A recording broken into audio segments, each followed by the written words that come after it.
ma sol sama grand bopp bi sax ndax lii ñuy waajal nii ku nekkul ndaanaan ba 2024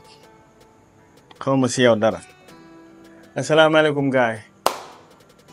man la seen mbokk ka ko jar yaa ko jar maa ko jar ñun ñëpp a ko jar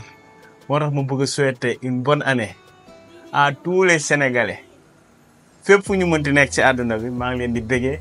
di leen souhaiter une bonne année 2024 2023 neexoon na de ci man neexoon na te ba xam yéen a ngi fàttaliku am na année bu ma toog di leen wax ne ñu ngi waaj lu garaaw maa ngi doon waaj ubbi agence ren la ko yàlla dogal 2023 bi agence yaa ko jar yegsi na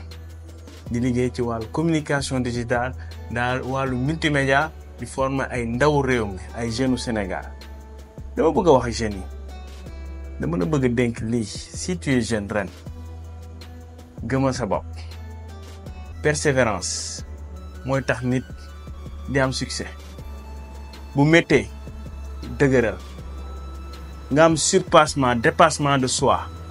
mooy tax nga mën a génn ci 2024 bi ak succès jooy jeex na focus gis ngeen fas biy daw wutir ñu tegal ko ay œillets xaw ma nan lañ ko mën a waxee c'est pour muy xool ci kanam di avancer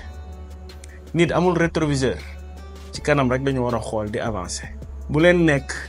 ay kàkkataar saa yu leen xëyee changer couleur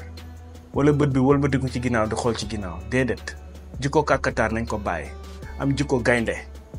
di jëm ci kanam bañ a bàyyi dara di jaajëfal ñëpp ñu jox confiance Korimoni mi ñu may chance wóoluñu ba ñu amagulee dara ba ñu tegagul dara Korimoni gëm ñu jox ñu lépp jox ñu lengay ñuy gérer lépp lu jëm ci wàllu communication di jaajëfal ñëpp ñu accompagner yu ci mel ni coach Tino naa leen photo JC No Limite ak yeneen entreprise yu ñu wóolu bëgg liggéey ak ñun nañ suñu buntu agence buntu bu ngand la ñëpp xaj nañ ci biir ku pare ñëwal ndax yaa ko jar yow yaa ko jar ñun ñëpp a ko jar bonne année 2024 yaa nañu yàlla sàmm mais ñu wér gu yaram wér ak wérle man na seen mbokk ka ko jar danga ko jar moo tax ma taxaw di wax ak yéen wasalaam